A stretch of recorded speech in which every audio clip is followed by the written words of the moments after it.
We're back.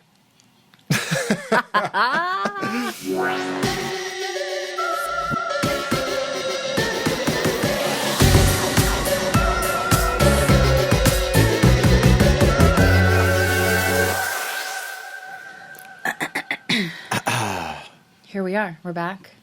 It's hot as fuck outside. Yeah. What?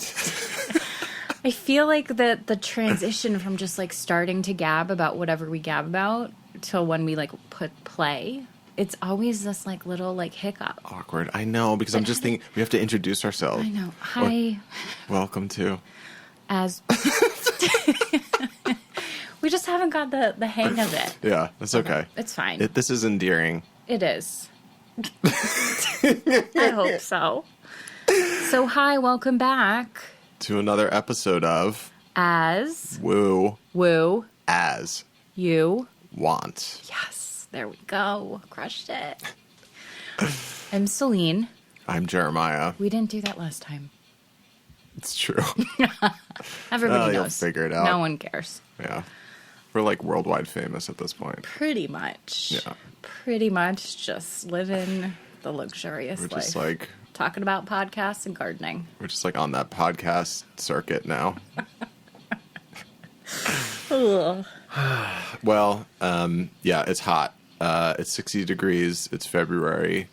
We record 2 episodes a day. So if you heard episode 3, This is this is episode date. 4, and it's the same damn day. That's how we work. So, it's scary. I know. Can we just talk about this for a couple minutes? I need to just get some global warming shit out of my body. Go. Let's do it. Okay. I'm going to pontificate just a little bit. Okay. Okay. Or maybe not pontificate, but I just want people to realize we are not helpless. Like, the position that we're in is one we've created for ourselves, and it's also one we can get ourselves out of if everyone takes into account that you are part of this earth. So, what does that mean on an everyday level? Because everybody talks about that, but I'm like, yeah, but what do you mean? Okay. Very practical stuff. Go for it. This is something I think about a lot. And actually, if anyone's a Burning Man person, you'll know about this. It's called so when you go to Burning Man, there's 10 fundamental, like, Have you been to Burning Man? rules. Yeah. Shut up. Of course, we're doing a spirituality podcast. I haven't been to Burning Man. Yeah, I couldn't do it. Anyway. it's an experience. Anyway, one of the rules is leave no trace. Okay. So here's one practical thing you could do, Okay. especially for the New Yorkers out there, but anyone. You're walking around. You see a piece of garbage. You pick it up. Just pick it up. Just one thing. Because this happens to me where I do that, and then I see another piece of garbage, and then I'm like, fuck it, I'm not doing it because it's just too much. Just do one thing. Okay. Sure. I just think more in terms of, like, I love the mentality, like, we can change it, but, like, it comes down to, like, the lawmakers, and no one gives a shit about that. No one's, like, pushing for solar power, renewable energy, like, especially now with that shithead in the office. Sorry, that was so aggressive. You know, like oil, all this kind of stuff. Like, that's why I talk about the commune. Yeah. Because I feel like that's a way that you can really feel like you're taking an active part in your environment. So the commune, for those who aren't, you're not with me all the time. where we've talked about doing a commune. A lot of my friends, I think a lot of people who are in the millennial age in the 20s and 30s are thinking about communes as kind of a remedy to the current living situation, financial situation, economic situation, environmental situation. Man. I know. Eastern Parkway, sirens. Well, it happens. It does happen. I think that's a siren signifying that this earth is in danger and we have to take care of it. Another thing I was thinking of. Okay. I do really think that we are entering a new feminine stage. Okay. And I don't think it is a coincidence that Mother Earth is pissed. True. We have been, and I'm using this word not lightly, we have raped Mother Earth. Yeah. I mean, yes. And she's fucking pissed. When she's showing it. I mean, I just got a reusable water bottle. I know that seems so, like, way behind the times, but I was like, I'm being such an asshole. You're doing your part. I'm trying. Maybe. And then the other day I thought I should compost, but I was like, I don't know how to compost in Bushwick, which actually probably there's a lot of composting things in Bushwick. Just take a plastic bag and put all your food scraps in the freezer. And then just let them freeze? And then when you're ready to bring it to there's got to be a compost place by Bushwick. I mean, I think I should compost. Yeah. Well, I also have to say, it's not effective to, like, ram this shit down people's throat. I know it maybe sounds like we're both doing that. No, but we're not. I think we're both scared. Scared, and also just, like, it really is all up to us. In the same way, like, I really don't want to go political, but the reason we're in the political situation we're in is because some people think it's not worth voting and they didn't vote. So, like, apathy. We can't be apathetic anymore. No, and I think everyone's really feeling that, and it's only going to get more intense. I know. And it's not a bad thing. It's not a bad thing. It's polarizing. It's frustrating, but I think it is an opportunity for growth, to practice what you preach, and to kind of create and manifest and use these ideas of what kind of world we want, what kind of life we want. And, you know, trust all the things that we talk about or that we read about. Like, we can create and attract a loving, inclusive, safe, prosperous environment for everybody to grow in. So I think this ties in perfectly to what we always talk about. Like, last time it was money. Now this is environmentally. Like, the world we live in is literally on fire. So trying our best to manage that and create something better. Yeah. You know? Yeah. I would hope that's possible. No, I love that. It's like the money, you know, it's rock bottom. This is rock bottom. We're getting to rock bottom. Pretty much. I mean, I hope that I wouldn't want it to get much worse. I guess it could. But it is, yeah, like going back to, so when I say something like pick up trash or compost or, you know, get reusable bottle, like, that's not going to be, it's not effective to just, like, yell at people and tell them to do that. It has to come from a place of love. Like, we are all connected. I know that sounds so hippy-dippy, but it's really true. Yeah. Like, we are all connected. You are seeing the evidence of that.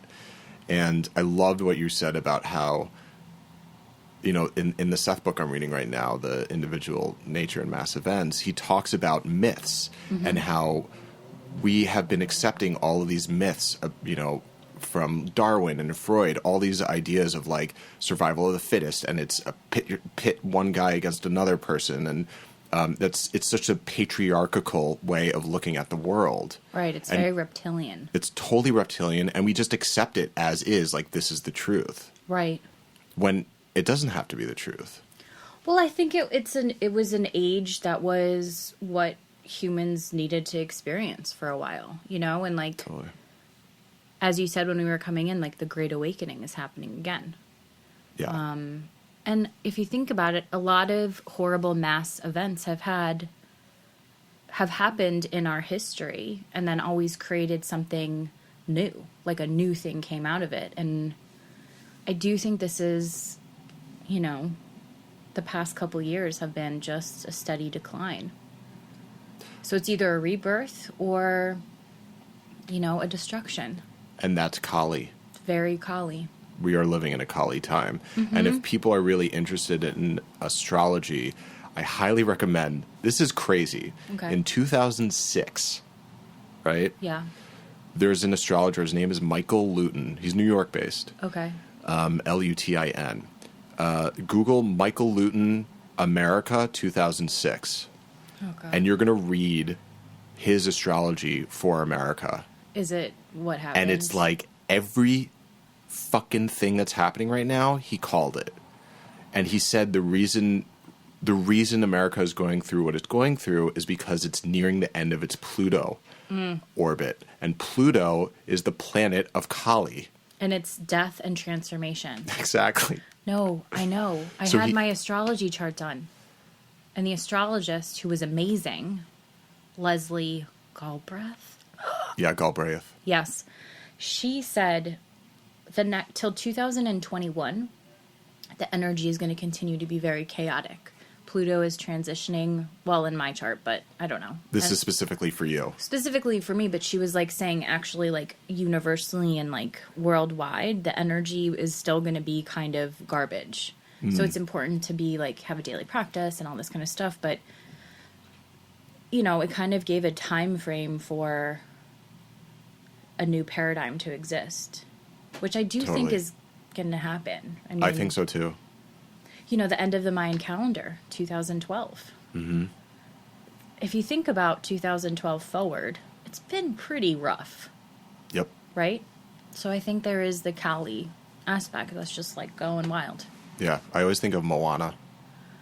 Is the that a Pixar Disney movie? Yeah. I never saw it. It's all about... I feel like I would just cry. That's so good. It's Pixar. I cry for everyone. The best was Up. Like No, I 2 liked minutes in, I WALL-E. just... Oh, WALL-E's so good. God, a little baby robot. No, but Moana is all about, you know, it's Earth. volcanoes. What are volcanoes? Volcanoes are symbols of destruction and renewal. True. So what is Hawaii? I mean, Hawaii is just a bunch of volcanoes that overflow and kind of blacken everything and destroy everything. And then what comes from that is just this rebirth, this unbelievable like flora and fauna. And I don't think it's a coincidence that Moana came out, because who's the lead? It's a woman. Yes. Yeah, I mean, I think that the divine feminine is going to be more incorporated into our world. I'm so excited. I'm really excited too. Yeah. You know, I feel like I own both aspects of myself, my Mars and Venus, my male and female, but like... a lot of men are not like that, though. No, I know. You know, it's a unique characteristic. I can't... It's harder for me to hang out with men than women? Than women. And really? all the men that I do hang out with are pretty... They're pretty in touch with their emotional feminine side, I feel. Has that always been the way? Yeah. Really? Yeah. Interesting. Yeah. I mean, I could get down. I can, like, bro it out and stuff, but it's... It's not like your ideal. No, I like doing shit like this. I guarantee you more women will be listening to this podcast than men. Yeah. Well... No?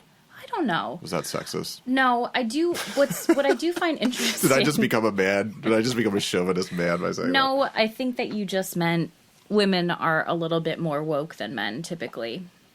1,000,000,000%. Yeah, I don't think that's crazy. Though I will say, since moving back to New York and, like, reintegrating and finding new friends, which is always difficult as an adult, I do find that I have more men that are a little bit more emotionally intelligent now than before. So I find that encouraging. Yeah. And I don't totally have time for the others. No. Because actually I talk about this a lot with women. I think one of the unfortunate things that happen to men is that they're not raised in an environment where they're in charge of their emotional intelligence. Meaning, if they have an emotion or a feeling, it's either don't talk about it, that's not what a man does, or lay it on someone else, usually a woman. So a woman becomes in charge of the man's emotional well-being. And that dynamic I've had a million times in my relationships. Like, I'm like the caretaker. Are you okay? Like, Totally. Oh no, that happened. How does that make you feel? Versus women who, like, I don't know, you have to be your own, like, emotional caregiver from a young age. And you have to take care of someone else. Mm-hmm. So, it's a side note of a boundary I've created. Oh, that's good. Yeah. For sure. And, you know, if I have a kid and the kid is choosing to identify as male. Do you like how I said that? Yeah, that was woke. Yeah, thanks. I want to teach him how to be... emotions are good. Yeah. And I think that maybe comes into inner child stuff. Oh, okay. We're going there. We don't have to. But I do think it's an interesting thing. Little kids, the difference of your feelings when you're little. Well, this goes actually back to, I don't know, we started talking about the environment, so I want to keep going with that, but like, again, this like myth-making thing. Yeah. And I really feel like even doing this podcast, like I feel like it's empowering for us to do this podcast, and I'm hoping that people listening to it are empowered by it, and I really do think that we can create a new reality. It really is up to us. And I don't know tell me if you like remember this. Okay. Do you remember, like, I don't know what age it was. Oh, this does tie into the inner child thing. This is crazy. Tell me what age you were like, wait a minute. This is like the reality? Like, was there a period where you were like, you saw where the earth was, and you like, there was something intrinsic in you that like knew this wasn't really how it is. Like, it felt deficient. It felt like not where you came from. Probably when I was 6. Yep. When I first started elementary school. I think. Maybe. I can't totally like be like, and I was doing this event task, but I do think that's when a switch came where I was like, huh, this is a little odd. Yeah. Yeah. But I think it's related to the inner child stuff, where I think there's a purity of being. Yeah. And something happens where it gets beaten out of you. You get conditioned out of it. School, parents, just everything, the world. Yeah. I do think that, kids nowadays, I mean, I don't have one, but it does seem like they are becoming more and more woke, Yeah. I don't know. I hope so. I don't know. I don't know either. Yeah. I would think. I mean, just considering, like, the kind of gender non-normative stuff that's happening. Seems like kids are just like, whatever. Whatever. Yeah. Yeah. I mean, I have a friend who has a baby who she's raising genderless, right? So, like, she didn't tell anybody what the gender was, and it's like, well, we'll see what happens. So, hopefully it's also up to us. Like, we're the parents now. Yeah. Ugh. I mean, not you or me, but... We could be. We could be. Yeah. We're at that age. Yeah. Well, I think that, you do get, like, beaten down with conformity. And, like, don't imagine, your imagination kind of gets cut off a little bit. Which is so, so crucial. Like imaginary friends and stuff. Just imagination, possibility. Yeah. It's just your world starts narrowing. Yeah. I guess depending on where I think it depends on all the stuff. School, socioeconomic background, right? Like if you have parents who are like, fly free in the wilderness, or you're born into like kind of a, a more difficult situation. Mm-hmm. Yeah. So. But. Yes, here we go. Inner child stuff. Now, the thing with this is we're talking about kids like we're not kids anymore, but the reality is that child is actually always in you. Right. So I don't know that much about inner child stuff, but I do think it would be helpful for me to get in touch with her again. So the way that I look at it is, and again, this is like something that I have kind of gleaned from doing the stuff with Tosha, is like you're almost like 3 entities. Okay. You're your inner child. Mm-hmm. You're the adult you. Sure. Right? The egoic self, if you want to call it that. And then you are this greater self. Okay. This, like, the soul. Right. Like connected your oversoul, self. like a right. Seth Exactly. moment. The oversoul. Right. And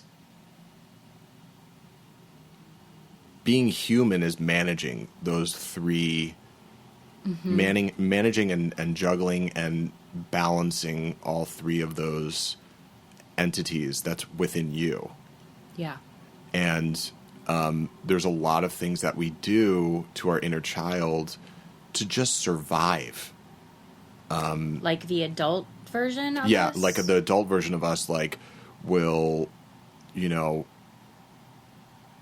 just kind of shut down the inner child, like stuff it in a closet and like not listen to it. Because... In order to survive. So like, Okay. I don't know, what's a good example? Like, you take a job that you know in your heart is not what you want to do, or not even that. Like, let's say you want to go to a movie, right? But you're like, oh no, I got to wake up early tomorrow. Like, there's something there that's like, there's a part fun. The fun, the play, the cuddling, like all those things that are very pure. Right. You know, that we're like, no, not now. Can't do that. Can't do that. Now, it's not to say that you indulge it fully. Like, here's all the candy in the world. Here's all the fun in the world. And like, you can't do that either, right? Right. Like, think of like a good parent, you know? Right. There's boundaries. There's boundaries. And so you become essentially the parent of your own child. And that's nuts. yeah. But it makes sense. Yeah.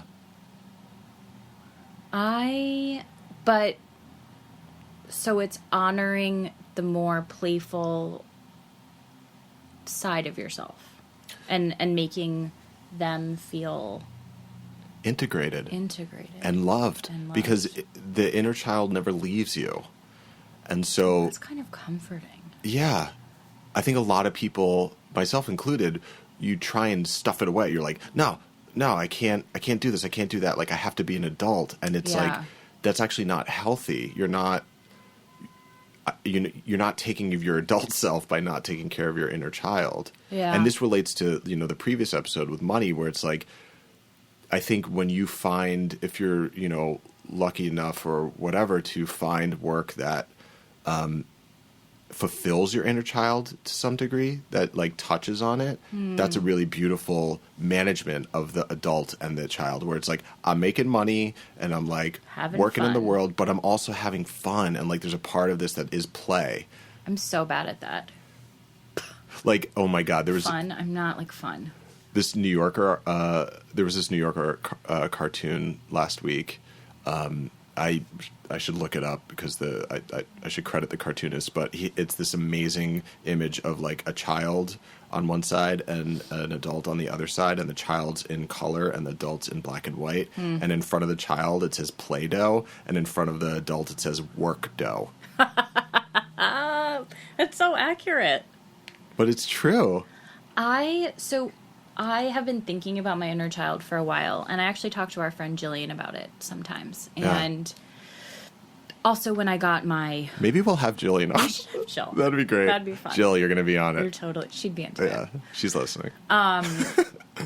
So the astrology reading I got really touched on, I have to incorporate more pleasurable things like painting or dancing or just having a moment of like carefreeness in my life, and that will open up a lot of stuff for me because I don't really do that. So lately I've been just like cranking music and just like dancing around my apartment for like 5 minutes, and I'm like, this is fucking fun. Yes. I love it. Yeah, so I try to do that now. Or I've been trying to paint more, which like is very meditative and so fun for me because I don't think about anything. That's massive. Yeah. So besides like meditation and like offering stuff, like I think you can be tactile with your presence, like totally. And dance. Singing. I have Legos right over there. Yeah. See? Yeah. It's something no one really does. Yeah. I love doing that. I'll literally be like, I need a 10-minute dance break, and I'll just stop, put some music on, and just dance for 10 minutes. See? That's great. And it's so important. Yeah. If that's your thing, for children, right. Every child is different. Some children just want to be cuddled. Some children just want to, talk. Some, it's whatever you want. Like, everyone's different. But, but it's so crucial to, I think, your health and well-being and your spiritual progress. And what also happens is I feel like the compassion that you have for your inner child builds the compassion with your adult self, which in turn creates compassion with other adults. Huh. And Yeah. children. Yeah. I don't love children, by the way. Well, I find them challenging. yeah. And I have a hard time when they have their tantrums. But I'm also like, you know what? This place is crazy to them. They can't express themselves. Everything is like dense and heavy. And like they just need to cry. Learning to navigate the world, I think, can be confusing. Yeah. It is to this day. It is. I don't think that ever ends. You just get better. Yeah, I think you get better. It's surfing. Have you ever surfed? Yeah. I tried twice. It I'm was not one of good the at it. hardest things I've ever done. I love it so much. I couldn't even stand up. I had a really beautiful dream about surfing. We should do an episode about dreams. Yeah, we're going to do a dream episode. Dreams. Yeah. We'll definitely do a dreaming episode. Yeah, but inner child work, it's super important. And I feel like even like friends that you have, the people who you really get along with are people you can play with. Yeah, that's true. You know, you can just be Like laugh. silly, Yeah, you can and like cuddle and like laugh and just have fun, dance and whatever, sing and do karaoke, right? Like, Yeah, all those things. it's like an element of fun. Yeah, and it's very pure. You know, it's a very kind of innocent, pure thing where like it could literally be as simple as like walking outside. Yeah, Like just taking a walk. taking a moment. Yeah. I feel like you told me once that you write with your opposite dominant hand to get in touch with your inner child. Yeah, so this is a technique I learned from a friend from this life coach that is like, I think maybe like proprietary information. I was going to mention it, but I was like, maybe I shouldn't because... Well, we can cut it out. Yeah. Too bad. It's like good. I'll say it.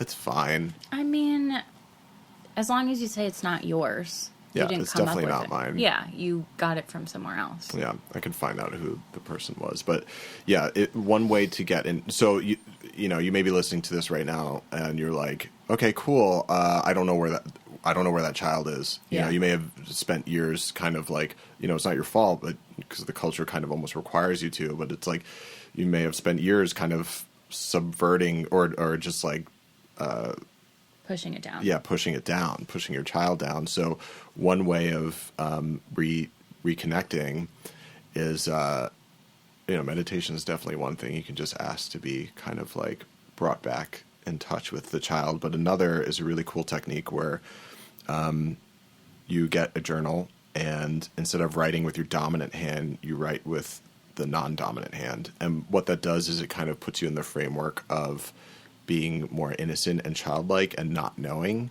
And you can literally like ask questions and just see what comes out with that hand. And it's the same thing as like free writing, which I feel like is another technique that we can just throw out now. But free writing is huge for me. Like that's a huge way for me to get in touch with my intuition in a quick way. I love writing. Oh yeah, I write every morning. Do you really? Yeah. My favorite is lists. I love a list. Even if it's like a intention list, it really helps me like narrow down to like my like key point. That's awesome. Love it. I mean, it also makes me feel more in control. That's probably a little Cappy thing there. Yeah. Control. Yeah. Yeah. But automatic writing. Yeah, the automatic writing that's thing. the same thing as stream of consciousness writing. Yeah. Yeah. Yeah. Yeah. It's huge. And like I actually learned about I mean, I started doing it when I did The Art of Living. Oh, yeah. Not The Art of Living, the Artist Way. The Oh. Artist Way, Julia Cameron. Okay. So Julia Cameron, if you don't know, she's a playwright, screenwriter, and she wrote this book called The Artist Way, which is like a huge bestseller. And it is basically for people who are like blocked creatives, people who kind of, part of it's like inner child stuff where like Yeah. you're just kind of like lost, and you know that there's parts of you that need to come out, and you, for whatever reason, you're blocked. And I kind of experienced that. And our trusty good friend Jillian actually bought me at the Artist Way right around my Saturn return. I was, I think, 26 and 26, 27. And yeah, one of the things she talks about is morning pages, which is every morning you write.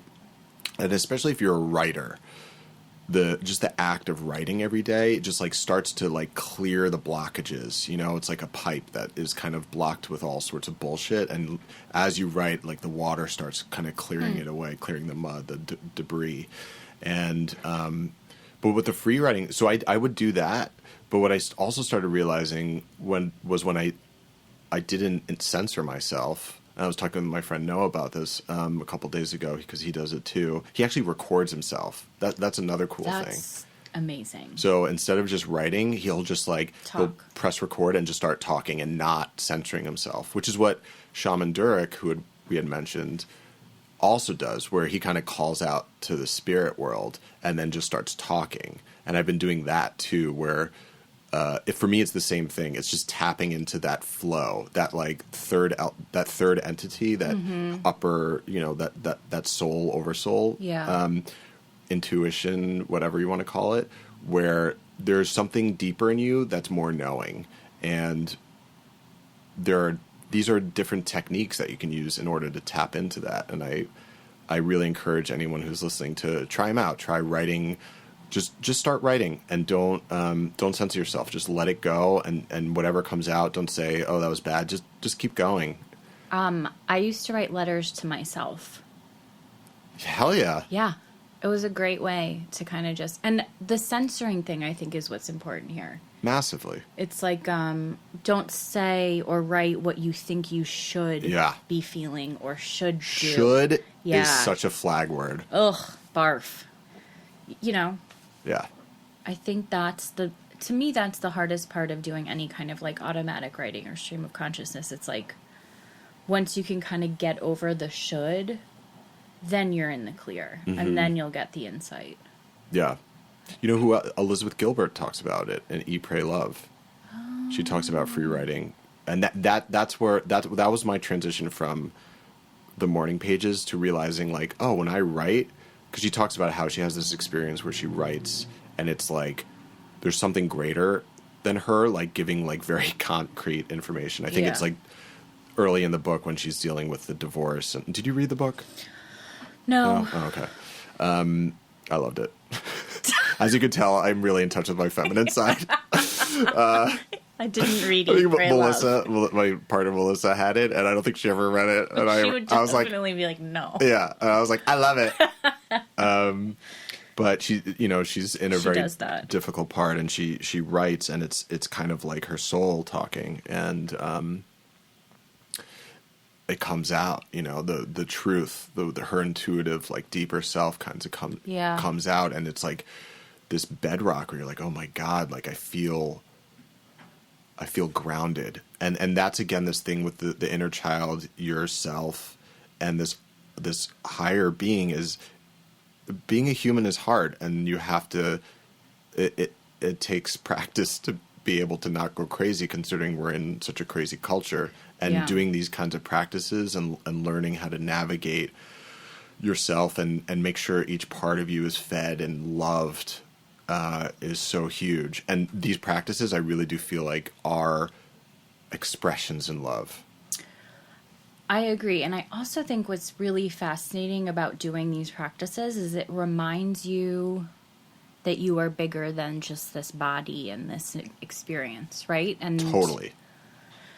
I think that as humans and like the world that we live in, we're so conditioned to be rational, like logic, science, math, etc. But like when you do these kind of like magical practices that like invoke this like deep-seated knowing that you are bigger than this, it can really fuel you and provide an inspiration that it can be like no other, Yes.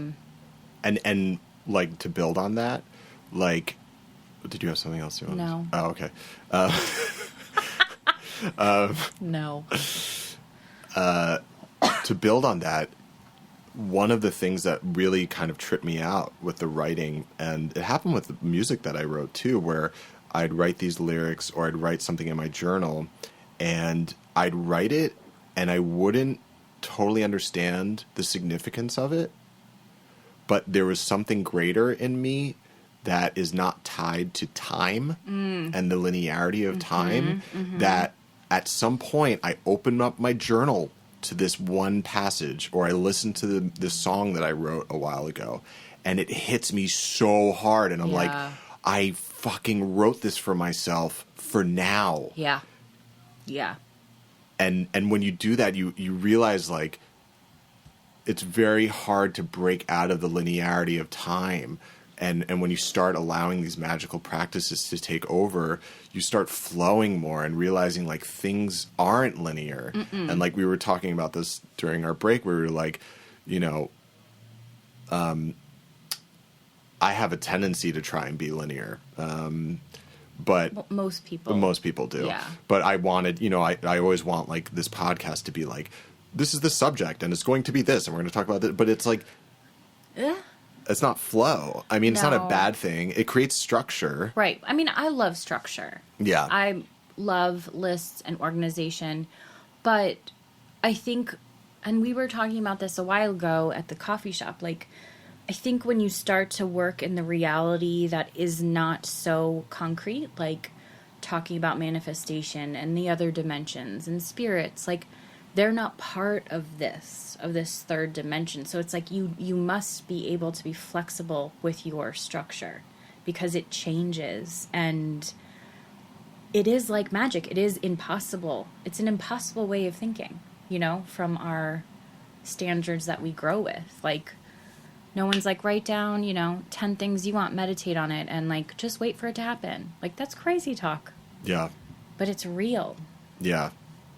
That's been one of the struggles too with me the past couple of years with the money stuff, the work stuff, whatever, is like, I'm so cerebral. Yes. And I'm now at a place where, like, I'm so beyond trying to understand.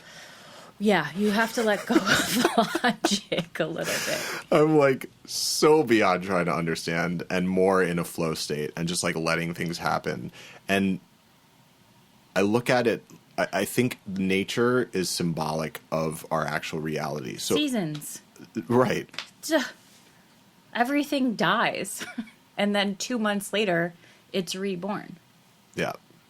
If that's not a significant signal for the fluidity that we must have to live here, I mean, I don't know what else is. Yeah. And we're always taught to just be static, be stable, be, you know, this one thing, you know? Yeah. And it's just like an impossibility. It's like, what are you talking about? It's like a straitjacket. Well, yeah, because we're all just like little vibrations, you know? Vibrating everywhere. Nothing ever, you know, unfortunately or fortunately, like, change is the only constant, which is very difficult for me because I hate change. But right. Paradox. Yeah. It's true. Yeah. And that siren's agreeing. I feel like they keep coming when they're like, yes. When they're like big truths. Yeah. I'll take it. Thank you. Just flow. But not from, like, an apathetic place. Yeah. You know, like, you have to flow from a vibration that attracts the most benevolent outcome. You know, like, because you can just flow and sort of just have meh experiences. Mm-hmm. So it brings us back to that idea of, like, you do have to work at this, right? Like, it's not just sitting in a chair. No, it's definitely work. It's work. It's definitely work. But it's cool. Mm-hmm. It makes you feel like you are more than what you've been taught. And that's pretty cool. Yeah, and that's, like, another thing that I really am grateful for this podcast, and I hope it inspires other people to this podcast, is, like, you're not alone. Yeah, and, like, you have a community. Yeah, you have a community, and it's so important. talking about the money stuff or whatever. It's just, we're in this together. Yeah. You're not alone. We are all in this together. And you have a lot of support, even Yeah. if you don't know it. There's a lot of stuff around you that you can't really feel until you open up your peepers. Yeah. Mm-hmm. And, like, there's been all that stuff about, how there have been all these people who've passed, like, early or whatever. Yeah. And everyone's talking about how, like, I wish I said I love you and all these. It's just like, say it now. Don't wait. If you love someone, if you're grateful, say it now. Because it's a great feeling to be like, hey, I'm super grateful for you. Yeah. It's nice. Mm-hmm. So, I feel like that's a nice time. What's a nice time? Well, this whole convo. Yeah. This was a good one. Yeah. Love thy neighbor. Yes. Actually, Seth had a really interesting thing about this. What? The love thy neighbor as you love thyself. Go on, I don't remember. He has a reflection on this in Mass Events where he talks about how, like, it's actually not the best law because some people don't love themselves. Which I was like, holy shit. It's very true. And it's hard to love your neighbor when you don't love yourself. Well, it's hard to have any great relationship with any human if you don't love yourself. And I do think it's all about that. Yeah. And inner child work is a big part of that. If you worthiness, yeah. Yes. I know, I'm gonna do it. I'm gonna start talking to her. Yeah. Small baby Celine. 6-year-old Celine. 6-year-old Celine, like I got you. Yeah, it's nice. Yeah, it feels nice to think about that aspect being with you. And I think a lot of people do take care of their inner child. They just don't consciously realize it. If they treat themselves to, like, ice cream or whatever, they go to a play or a movie or something like that. Like, yeah. Or they go out to a club and dance. Like, they probably are. They're having fun, right? Like, right. It's like an element of fun. How do you have fun in your life? Yeah. Just dance. Just dance. I mean, that's pretty spot on. Is that what our ending practice should be? Yes. Everybody should try to take at least 5 minutes today or whenever you're listening to this and just, like, dance your hardest and, like, so unapologetically yourself. No one cares. Yeah. You don't have to be a good dancer. And there's no excuse. 5 minutes is nothing. There's no one song. One song. There we go. Pick, like, a song you really love. And just go for it. I would suggest Nikki and the Dove. Oh my God. I think it's called Murder on the Dance Floor. It's a delightful song. That's my song. If I could do it right now, what would yours be? Bizarre Love Triangle, New Order. See? That was... Yeah. Yeah. There we go. That's the inner child. All right, y'all. Okay. Get in touch with that inner child. Dance your little heart out. We love you. And we'll speak to you next time. Bye.